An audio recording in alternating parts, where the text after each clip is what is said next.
Mesdames, Messieurs, merci de prendre le rendez-vous de l'actualité sur Eden Télévision. Rencontre entre élus locaux de la commune d'Abomey-Calavi ce vendredi. Initiée par le maire Georges Bada, cette réunion a porté sur les questions de développement. Vous aurez les précisions dans un instant. Séance plénière ce jeudi à l'Assemblée nationale du Bénin. Les travaux ont été consacrés à l'adoption du projet de loi cadre sur l'aménagement du territoire en République du Bénin. Les détails dans ce journal. Et puis hors du Bénin, la République autoproclamée du Somaliland a célébré ce mercredi le 25e anniversaire de son indépendance.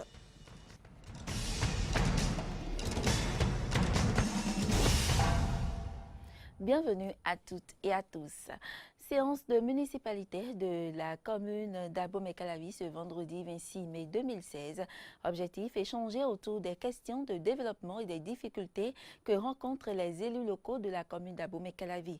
Les adjoints au maire, les chefs d'arrondissement et chefs de village étaient présents à cette réunion de municipalité dirigée par le maire Georges Bada. Le compte rendu est de Moriagua et Denis Maroya. C'est l'arrondissement d'Akasato qui a accueilli cette 4e séance de municipalité après Révier, Zinvier et Godomé. Dirigée par Georges Bada, la séance de ce 27 mai a réuni les adjoints au maire, les 8 chefs d'arrondissement sur les 9 que compte la commune et les 14 chefs de village de l'arrondissement d'Akasato. À l'entame de cette séance, le maire Georges Bada a salué l'engagement des élus locaux. Vous avez accepté avec moi pour cette expérience de municipalité tournante que les chefs d'arrondissement invitent leurs chefs de village ou de quartier respectifs à y prendre part.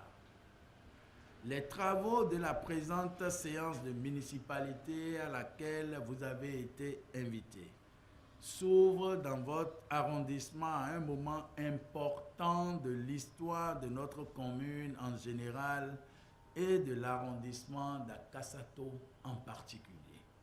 En effet, il y a une semaine, le vendredi 20 mai 2016, je procédais ici même au lancement de la reprise des opérations de lotissement et de recasement de la 2e tranche d'Akasato. Je voudrais vous convier à une mobilisation pour que nécessairement des réalités, des objectifs sérieux soient atteints. Le chef d'arrondissement d'Akasato a décidé d'emboîter les pas au maire. Parmi les 77 maires des communes de notre pays, vous êtes la première autorité, à mon avis, à initier cette municipalité tournante.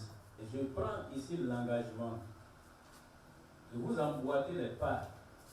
Je dirai à mes chefs du village que désormais, les conseils locaux que vous tenez dans vos villages respectifs, ce serait aussi de la manière tournante. À sa suite, Norbert Toyo, porte-parole des 14 chefs de village présents à cette séance, a salué les innovations entreprises par le maire dans la commune d'Abomey-Calavi avant de formuler quelques doléances. Les Chinois ont ouvert de grands caniveaux sans les avoir prolongés au bas-fond, détruisant ainsi à chaque saison de pluie les habitations, les puits et WC et rendant l'accès impossible dans des quartiers comme Stockholm, Akanta, Wekeko et Wekehono. Les chefs quartiers ont successivement exprimé les difficultés auxquelles ils sont confrontés, qui sont liées entre autres à l'insécurité, à l'état des pistes rurales, à l'insuffisance d'écoles et l'absence d'électrification. Le développement de la commune, le développement de l'arrondissement ne pourra se faire qu'à partir de ces chefs de village, de ces chefs de quartier, des élus locaux qui doivent nécessairement s'imprégner de ce qui est de leur rôle. Cette 4e séance tournante de municipalité au profit des arrondissements de la commune d'Abomey-Calavi a donc permis au maire Georges Bada de sensibiliser les chefs d'arrondissement à travailler sans répit afin de développer chacun son arrondissement et par conséquent la commune d'Abomey-Calavi. Changement à la tête de l'Office national du bois ONAB, l'ancien directeur général, après sa suspension, a passé le témoin à un autre cadre de l'Office qui devra assurer l'intérim en attendant la nomination ou la confirmation par le gouvernement. La cérémonie de passation de charge a eu lieu ce jeudi à la salle de conférence de la direction de l'Office du bois. Koneya Issé et Dame Pedro pour le compte rendu. Madame Atiou Agathe, épouse Roussou, chef du service finance, fiscalité et budget, titulaire de maîtrise en sciences économiques, est nommée directrice générale par intérim de l'Office national du bois. C'est par la lecture de l'arrêté de nomination de Mme Atiou Agathe, directrice par intérim de l'Office national du bois, que la séance a démarré. Un arrêté pris après la suspension du directeur général de l'Office et de ses directeurs techniques. La cérémonie de passation de service s'est déroulée sous la supervision d'une équipe du ministère, en présence du personnel de l'ONAB et des représentants de l'administration forestière. Le directeur général sortant, le docteur Clément Adeyemi Kouchade, avant de passer le témoin à son successeur, a d'abord remercié le personnel pour le soutien dont il a bénéficié pendant les 5 ans de sa gestion. En ce moment où il a plu à Dieu de me retourner à mes premiers amours, je voudrais remercier tous les collaborateurs qui ont travaillé à mes côtés depuis 2011 et qui ont permis d'avoir un résultat que je peux qualifier d'élogieux. Il a également fait le bilan de ses 1717 jours passés à la tête de l'ONAB en énumérant quelques réalisations à son actif. Depuis 2011, nous avions ensemble mis en place près de 2606 hectares de nouvelles plantations à travers un reboisement participatif dans les forêts classées d'Achérigbe, de Dogo-Ketou, de Basila et de Péninsoulou. Nous avions ensemble réalisé des infrastructures socio-communautaires pour le compte de 8 communes riveraines pour encourager les populations dans leur accompagnement quotidien. À ceci, il faut ajouter 53 km de pistes latéralisées, 115 km d'ouverture simple de pistes par parcellarisation, 9 dallos et 5 radiers, y compris 4 forages avec support tank dans les nouvelles plantations. La directrice par intérim place quant à elle son espoir sur le personnel pour la réussite de sa mission. En ce moment où je prends provisoirement les charges combien difficiles que vous me laissez, je compte assumer avec humilité ces lourdes responsabilités en comptant sur le soutien des uns et des autres. Je compte en particulier sur le personnel pour gérer notre office dans une optique d'efficacité et d'efficience. La prochaine étape sera la nomination des directeurs techniques afin que la structure soit totalement relancée. Et la vague de nominations et de suspensions se poursuit dans les différents secteurs du service public. Et bien à propos, les dernières nominations au ministère de l'Économie et des Finances ont suscité la réaction du secrétaire général de la FESINTRA Finance, Laurent Métaillon. Voici un extrait de sa déclaration. En 2 ans, on peut détruire ce pays plus que quelqu'un qui a fait 10 ans. Et l'exemple qui m'étonne le plus au niveau des nominations, au niveau du ministère des Finances et de l'Économie, aujourd'hui, mais lorsqu'on nous parle d'assistance technique, je veux savoir d'abord quels sont les critères aujourd'hui qui sont à la base des nominations. Et la création d'autres directions, comme la direction de la supervision des régies, ça là on l'a vu en 1984 sous le PRPB, où on avait créé une direction centrale des finances qui s'occupait des recettes, donc des régies. Et le premier qui a été nommé à ce poste, il s'appelle Poncet Raphaël. Une direction chargée de l'économie qui avait été dirigée par Secloka, je vais donner si mes souvenirs sont exacts. Je ne sais pas pourquoi on va chercher dans les décombres de la Révolution ces structures qu'on a déjà expérimentées et qui n'ont pas porté leurs fruits. Mieux, lorsqu'on va me nommer quelqu'un, un Gérard Guérard, je veux savoir, il vient d'où lui? C'est un Béninois, il est de père béninois et de mère française ou le contraire. Mais ça nous amène à la reconnaissance. Les assistants techniques, on en a connu dans ce pays, mais ils n'ont pas été nommés par un conseil des ministres. L'assistant technique est là, le directeur national est là, et ils reçoivent des informations et ils conseillent. Si c'est à ça qu'on veut revenir, on ne va pas me nommer quelqu'un qui va s'occuper des régies financières de mon pays. Donc, il détient alors toute la valeur monétaire en circulation dans mon pays, c'est ce que ça veut dire. Il contrôle alors toutes les régies. Encore qu'on lutte déjà contre le franc CFA qui prouve effectivement la domination de la France sur notre pays. C'est pour ça que je dis, c'est possible que ce soit ça le nouveau départ qui a été proposé par le président Talon. Parce que ça peut être un départ encore pour la recolonisation de notre pays. C'est la question qu'on doit se poser. C'est pour ça que je dis, il faut qu'on me définisse ce que c'est que la rupture. Je pense que les nominations qui ont été faites au niveau de ce ministère ne répondent pas aux critères même que le gouvernement nous a donnés en parlant d'appel à candidature et d'aller chercher les compétences. On reprend les mêmes et on recommence. Rendons-nous à présent à l'hémicycle. Les élus du peuple étaient en plénière ce jeudi au Palais des gouverneurs. Cette séance plénière a été consacrée à l'adoption du projet de loi cadre sur l'aménagement du territoire en République du Bénin. C'est la commission du plan, de l'équipement et de la production que préside l'honorable Jean-Michel Abimbola qui a présenté donc ce rapport après étude et amendement du projet de loi cadre sur l'aménagement du territoire en République du Bénin. Les députés ont voté à l'unanimité. Le ministre du Cadre de vie, José Didier Tonato, a apporté les clarifications nécessaires aux députés. Suivez ici un extrait de la déclaration du ministre et du président de l'Assemblée nationale. Si le Bénin s'est doté dès 2002 d'une déclaration de politique nationale d'aménagement du territoire, qu'on a appelée DEPONAT. La DEPONAT a été suivie par la création et la dynamisation de la délégation à l'aménagement du territoire. C'est la structure qui porte aujourd'hui la loi, le projet de loi que nous présentons devant la représentation nationale. En 2010, un document de stratégie opérationnelle de cette DEPONAT a été élaboré qui consacre les principes fondamentaux de l'aménagement et des outils techniques. Au nom de ces outils, évidemment, figure la loi cadre sur l'aménagement du territoire dont le gouvernement a élaboré le projet et qu'il a soumis à notre auguste Assemblée. La commission du plan a présenté assez largement les objectifs de cette loi et le but final visé.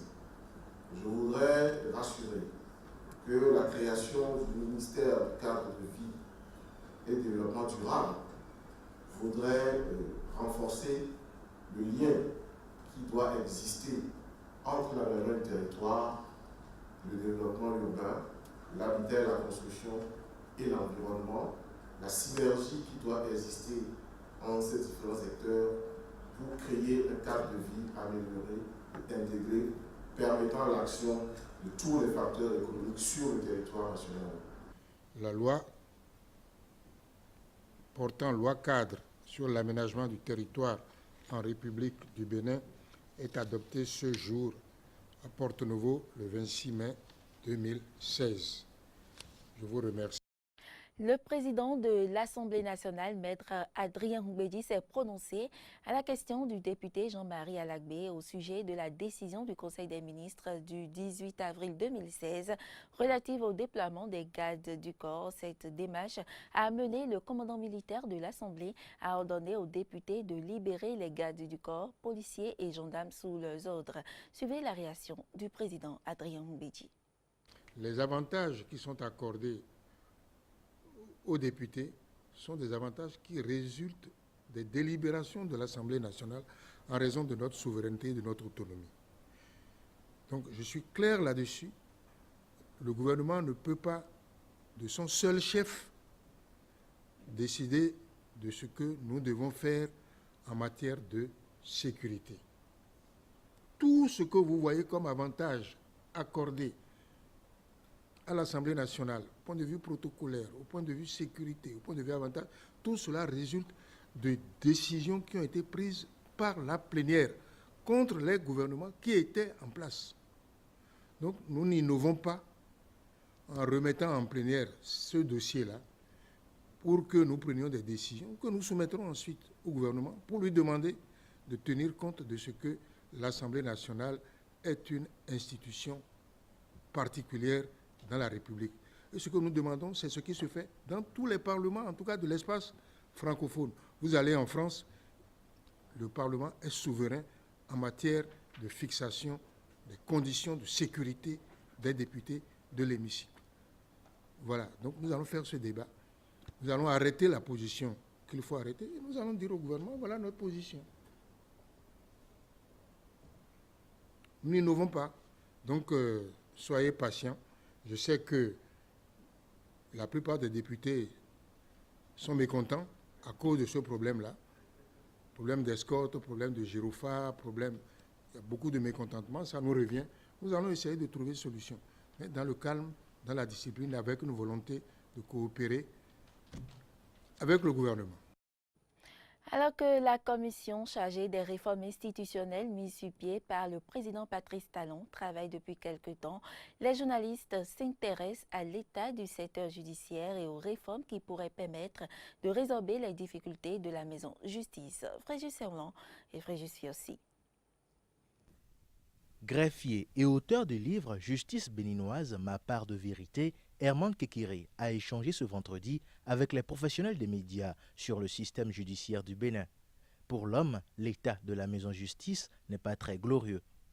Quand quelqu'un parcourt 50 km pour venir chercher son casier judiciaire et ne l'a pas, et n'a nulle part dormi pour revenir le lendemain pour en faire la demande, il y a quelque chose qui ne va pas. Quand quelqu'un a bénéficié d'un procès et doit attendre 1 an, 2 ans, 3 ans avant d'en avoir copie ou pour son exécution, il y a un problème qui se pose. C'est-à-dire aujourd'hui, il y a trop d'affaires à régler et il y a très peu de personnes. Vous imaginez, l'Union européenne a financé à coups de milliards l'informatisation des tribunaux. Mais allez dans les tribunaux aujourd'hui. Est-ce que le système est utilisé? Le système informatisé? Quand vous passez 2 jours à préparer une audience, alors que le système informatique vous permet de le faire en 30 minutes, pourquoi ne pas utiliser le système informatique? Voilà un ministère ou bien une structure de l'État dans laquelle, sur les 12 mois de l'année, il y a au moins 6 mois de grève. 4 mois, 6 mois de grève. Voilà la moyenne. Quand vous prenez 2 années, il y a au moins 6 à 7 mois de grève. Pourquoi?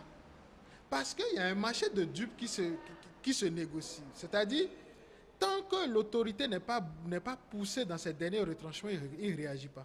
Selon Herman Kekiré, il est temps que la justice béninoise évolue et puisse s'adapter aux exigences du monde actuel. La première chose à faire, c'est de rédiger un document clair sur la gestion administrative et financière de nos tribunaux, de façon claire, et définir le rôle et les tâches quotidiennes de chacun. Deuxième étape, il faut continuer le recrutement massif. Parce que un greffier ne peut pas continuer, un juge ne peut pas continuer à aller à l'audience avec 100 dossiers. Humainement parlant, la qualité des décisions rendues posera problème. Il urge donc d'amorcer les réformes judiciaires pour une justice crédible au service des populations. Hors de nos frontières à présent, la République autoproclamée de Somaliland, dans le nord de la Somalie, a célébré ce mercredi les 25 ans de son indépendance. Cet État est partagé entre la fierté de la réussite dans une région gangrénée par l'islamisme radical et l'amertume d'une non-reconnaissance internationale qui freine son développement. La souveraineté du Somaliland n'étant reconnue par aucun pays, aucune représentation étrangère n'avait fait le déplacement à Adjeiza, capitale du pays. À Washington se développe une nouvelle source d'énergie, le contenu des toilettes. Plus d'1 million de litres d'excréments humains sont transformés en électricité par jour, ce qui permet d'alimenter 8000 foyers. Reportage. Dans cette usine de Washington, on transforme le contenu de vos toilettes en électricité. Cette installation est l'une des plus grandes au monde à recycler les excréments humains. Chaque jour, plus d'1 million de litres de matière fécale sont convertis en électricité. De quoi alimenter 8000 foyers. Nous avons la plus grande usine d'hydrolyse thermique grâce à nos cuves. Cette usine nous permet d'extraire la matière organique, la convertir en méthane, brûler ce méthane afin d'obtenir de l'électricité que nous utilisons pour faire marcher en partie cette usine. L'usine Blue Plains traite chaque jour près d'1,5 milliard de litres d'eau usée. Un processus gourmand en ressources qui fait d'elle la plus importante consommatrice en énergie de l'État. Grâce à cette nouvelle et infinie source d'électricité, c'est désormais près d'un tiers de ses besoins qui sont couverts. On utilise un capital qu'on a ici dans l'usine et qu'on donnait pendant des années gratuitement aux agriculteurs comme engrais. Et maintenant, on a mis au point une technologie qui nous permet d'en tirer de l'énergie. Ça réduit notre empreinte carbone d'environ 50 000 m3 de CO2 par an et nous économise des millions de dollars. Les excréments humains restent pour l'instant une ressource largement inexploitée. Mais selon l'ONU, ces déchets pourraient potentiellement alimenter jusqu'à 138 millions de foyers en électricité. Et si le biogaz est encore peu répandu, aux États-Unis, de plus en plus d'entreprises se veulent autosuffisantes. Une tendance qui émerge dans le secteur de l'énergie, c'est de générer de l'électricité dès qu'on en utilise. Ça offre aux consommateurs, aux propriétaires et aux entreprises plus d'options pour gérer et contrôler leurs coûts en énergie. Pour DC Water, l'objectif est clair, que l'usine devienne, à terme, autosuffisante en électricité. Angelica Maria a été honorée ce mercredi matin par une étoile sur le Walk of Fame d'Hollywood. C'est la 2585e du célèbre boulevard. Rappelons que l'artiste né à la Nouvelle-Orléans est parti avec sa famille vivre au Mexique à l'âge de 4 ans. Elle a démarré sa carrière au cinéma un an plus tard et a tourné plus de 60 films en 65 ans. Suivons ici ses impressions et celles de sa fille.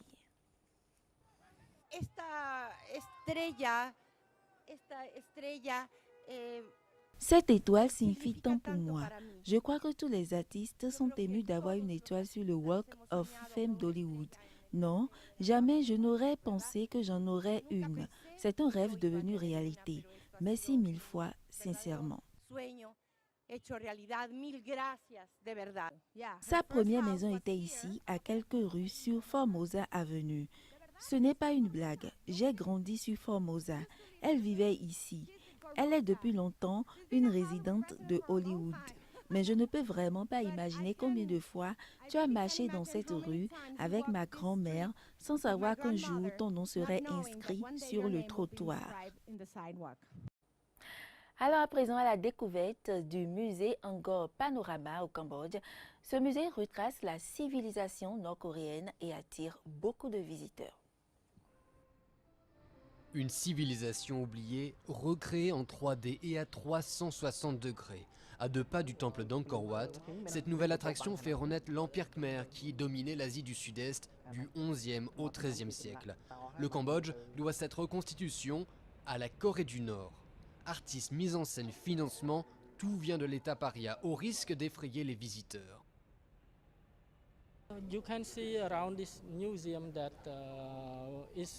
Comme vous pouvez le voir, ce musée n'a aucun rapport avec les problèmes politiques du régime nord-coréen. Ce musée est uniquement destiné au développement du tourisme et de notre culture khmer. On n'est pas concerné par les problèmes politiques. Le musée Angkor Panorama est l'œuvre du studio Mansudae qui fait la fierté de Pyongyang. Ces 1000 artistes sont à l'origine de ces statues géantes de Kim Il-sung et Kim Jong-il, et au-delà de ces frontières, un monument à la Renaissance africaine au Sénégal, une statue de Joseph Kabila au Congo, ou encore un palais présidentiel en Namibie. Et selon ce marchand d'art de Pékin, il s'agit plus d'affaires que de propagande. Si vous voulez construire quelque chose, alors Mansudae Art Studio est probablement la solution la plus économique. Donc je pense que ça a largement joué dans la prise de décision. Pour le studio nord-coréen, Angkor Panorama est son plus gros coup et la première fois qu'il investit directement à l'étranger. Dans 20 ans, le musée sera la propriété de l'État cambodgien et d'ici là, Pyongyang espère amortir ses 22 millions d'euros d'investissement. On est quasiment sûr que ces revenus iront à certains éléments du Parti des travailleurs coréens au pouvoir. On pense que les touristes ne devraient pas fréquenter cet endroit. Enfin, le Cambodge devrait se joindre au consensus mondial pour prendre des mesures contre les crimes contre l'humanité commis en Corée du Nord et non pas trouver des manières de les soutenir financièrement. Chaque jour, des milliers de visiteurs se rendent au temple d'Angkor Wat, mais seule une poignée franchissent la porte du musée. Quoi qu'il en soit, la Corée du Nord a maintenant laissé son empreinte sur l'une des destinations touristiques phares de l'Asie. Mesdames, Messieurs, ainsi s'achève cette édition. Merci de l'avoir suivi et à demain.